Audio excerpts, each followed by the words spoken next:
मेरा आगे का ध्येय यही है कि मैं सोसाइटी के लिए, अपने नेशन के लिए कुछ बेटर कर सकूं और कुछ ऐसा चेंज ला सकूं जो बहुत ही पॉजिटिव हो एंड दूसरे को भी इंस्पायर करे। मैं या कोई भी, अगर हम किसी भी सर्विस में हैं तो हमारी एक रिस्पॉन्सिबिलिटी बनती है, हमें सबको साथ लेके चलना है, हमें सबके लिए काम करना है। सिर्फ फीमेल कैंडिडेट्स के लिए मैं यही कहना चाहूँगी, ये सच है कि जर्नी बहुत लॉन्ग है, चैलेंजिंग है, true, I accept it, but हमें अपने एफर्ट पे बिलीव करना है। उसके बाद जो भी रिजल्ट्स हो, I will look into it fine. कोशिश करने वालों की कभी हार नहीं होती। मोटिवेशन से ज़्यादा अगर कुछ इम्पॉर्टेंट है तो वो है हमारा self belief. My name is Kumud Mishra and this was my second attempt at the UPSC Civil Services exam. This year I have scored All India rank 69 and last year also I was selected and I was allocated Indian Revenue Service Income Tax and I belong to Rohtas district of Bihar. I have done my schooling from Kendriya Vidyalaya and then I have done my graduation from University of Lucknow and thereafter I have been preparing for the Civil Services examination. Sir, I have joined the service but I took the EOL and I thought I should give one more attempt. That is why I sat for the next attempt. So talking about my study plan and preparation, so that was basically based on my own self-study and yes, the more focus was on the online mode because I thought it was very difficult for me to access the things by going for offline classes. So I was more dependent on online sources. Especially because I started preparing during the COVID period. So thereafter I prepared with the online mode and also my self-made notes were there and also I have covered the basic sources. So talking about 10th and 12th, I was an average student.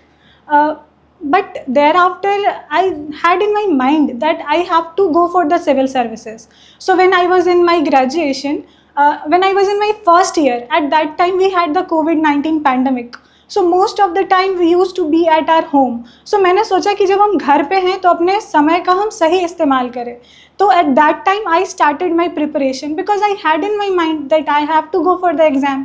So I started the preparation that time somewhere around 2020 and since then I have been preparing for the exam and since last few years I have been preparing and this was all my journey which has finally resulted in my success. I think this is a big myth कि सिर्फ extraordinary और बहुत ही academically brilliant students ही ये exam crack कर सकते हैं and we need to break this myth because I think the most important thing in this exam is consistency, dedication and your own effort. So अगर आप consistent हैं, आप dedication के साथ अपना effort डाल रहे हैं तो I think we can get quite better results. इसके लिए ऐसा ज़रूरी नहीं है कि हमें किसी बड़े इंस्टीट्यूट IIT और बड़े इंस्टीट्यूट से ही सिर्फ आना पड़ता है, वहाँ पढ़ना पड़ता है, नॉट नेसेसरी।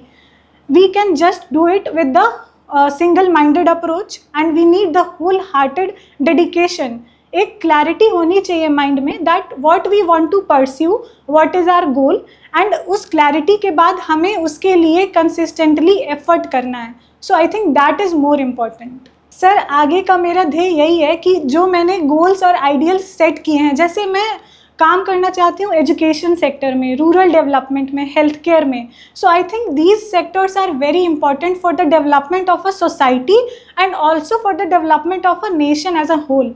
तो मेरा आगे का ध्येय यही है कि मैं सोसाइटी के लिए, अपने नेशन के लिए कुछ बेटर कर सकूं और कुछ ऐसा चेंज ला सकूं जो बहुत ही पॉजिटिव हो एंड दूसरे को भी इंस्पायर करे to do something positive in life, to choose their career, to fulfill their dreams. So मेरा ध्येय यही है कि मैं कुछ ऐसा एफर्ट करूं कि मैं अपने सोसाइटी को, अपने नेशन को डेवलप करने में एक कंट्रीब्यूशन दे सकूं।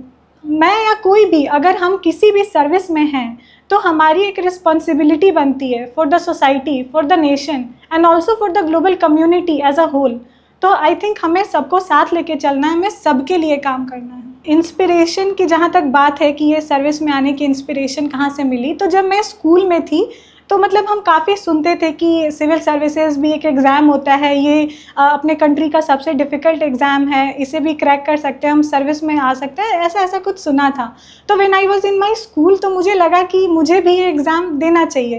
And after that when I came to my 10th standard 12th standard then I made my mind कि ठीक है अब मैं एग्ज़ाम दूंगी। एंड उस टाइम पे कुछ टॉपर के स्टोरीज़ भी मैंने देखी थी, काफ़ी लोग जैसे अनुदीप दुरी शेट्टी सर हैं और अनु कुमारी मैम हैं, तो उन लोगों की जब मैंने जर्नी पढ़ी, जब देखी, तो मुझे लगा कि मुझे भी ट्राई करना चाहिए। एंड मुझे भी लगा कि यस मुझे इस सर्विस में जाना चाहिए। तो वहाँ से मुझे इंस्पिरेशन मिली एंड मैंने फिर अपनी जर्नी स्टार्ट की।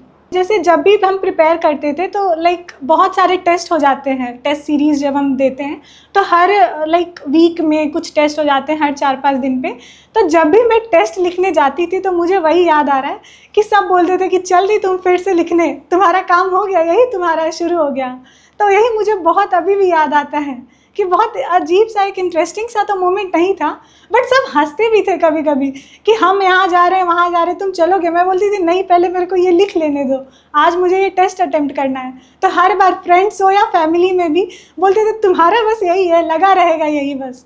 तो वही मुझे हंसी आती थी, वो लोग भी हंसते थे ये कह के। तो आई थिंक ये एक इंटरेस्टिंग मोमेंट था। सिर्फ फीमेल कैंडिडेट्स के लिए मैं यही कहना चाहूँगी कि ये सच है कि जर्नी बहुत लॉन्ग है, चैलेंजिंग है, true, I accept it, but हमें अपने एफर्ट पे बिलीव करना है। एंड जर्नी मतलब परसू करना या छोड़ना ये अपना हमारा सेल्फ का डिसीजन हो सकता है, लेकिन मेरा यही मानना है कि जब तक आपका एक इनर वॉइस आपको कह रहा है कि आप कोशिश कीजिए तो आपको करनी चाहिए। तो लेडी कैंडिडेट्स और फीमेल कैंडिडेट्स को मैं यही कहना चाहूँगी कि अगर आपने ये डिसाइड किया है कि आपको इस एग्ज़ाम के लिए बैठना है तो ये अपने आप में एक बहुत बड़ा डिसीजन है।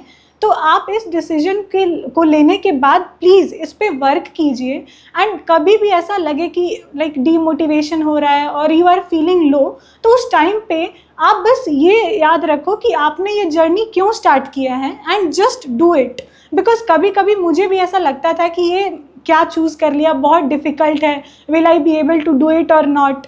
बट देन आई थॉट कि ठीक है, मैंने जब इस जर्नी को चूज़ किया है तो मैं एफर्ट भी करूँगी, उसके बाद जो भी रिजल्ट्स हो I will look into it fine, but I will put my effort. तो मैं यही कहूँगी कि हमें जब तक हमसे हो पा रहा है अपना फुल पोटेंशियल यूज़ करके अपना पूरा एफर्ट लगाना चाहिए। एंड आई थिंक तभी हम ये देख पाएंगे और समझेंगे भी कि कोशिश करने वालों की कभी हार नहीं होती है। येस, दिस इज़ ट्रू कि जर्नी ये बहुत लंबी है, चैलेंजिंग है। At times we get demotivated and we feel very low, but I think कि मोटिवेशन से ज़्यादा अगर कुछ इम्पॉर्टेंट है तो वो है हमारा सेल्फ बिलीफ। हमें खुद पे बिलीफ होना चाहिए। जैसे जब भी मुझे कोई सेल्फ डाउट होता था या डीमोटिवेटेड फील होता था तो I use to question myself कि what am I doing and why am I doing what am I doing, what is important for me. So कभी भी अगर आपको डीमोटिवेटेड फील हो तो पहले खुद से क्वेश्चन करना चाहिए कि आप आखिर कर क्या रहे हैं, आप जो कर रहे हैं आपने वो जर्नी क्यों चूज़ की है। Try to recall that initial aim and ambition कि आपने वो जर्नी क्यों स्टार्ट की एंड क्या अभी आप जो कर रहे हैं वो आपको आपकी जर्नी के और नज़दीक ले जा सकता है। तो जब मैं ऐसे क्वेश्चंस अपने आप से पूछती हूँ तो मुझे रियलाइज़ होता है कि हाँ, I need to work more. तो जब भी डीमोटिवेटेड हो तो मेरा यही मतलब एक सजेशन है कि हमें खुद से पहले क्वेश्चन करना चाहिए। हमें ये नहीं देखना चाहिए कि हम कहीं से मोटिवेशन ले लें।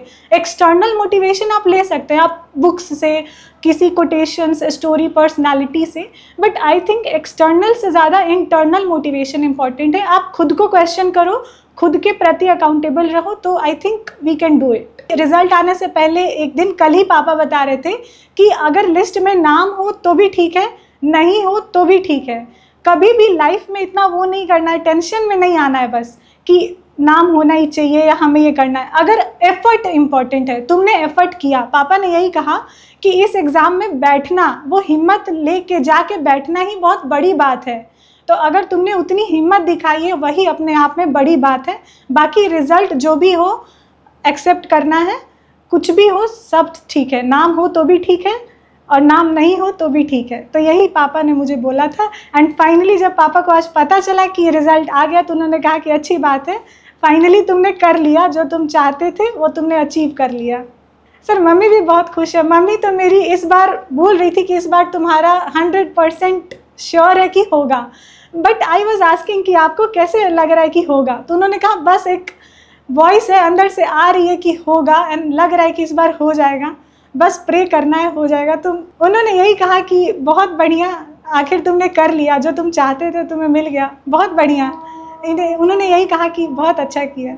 सर आई थिंक कलेक्टर बिटिया सिर्फ अपने फैमिली के लिए कलेक्टर नहीं है। हम अगर, मैं या कोई भी, अगर हम किसी भी सर्विस में हैं तो हमारी एक रिस्पॉन्सिबिलिटी बनती है for the society, for the nation and also for the global community as a whole. तो आई थिंक हमें सबको साथ लेके चलना है, हमें सबके लिए काम करना है।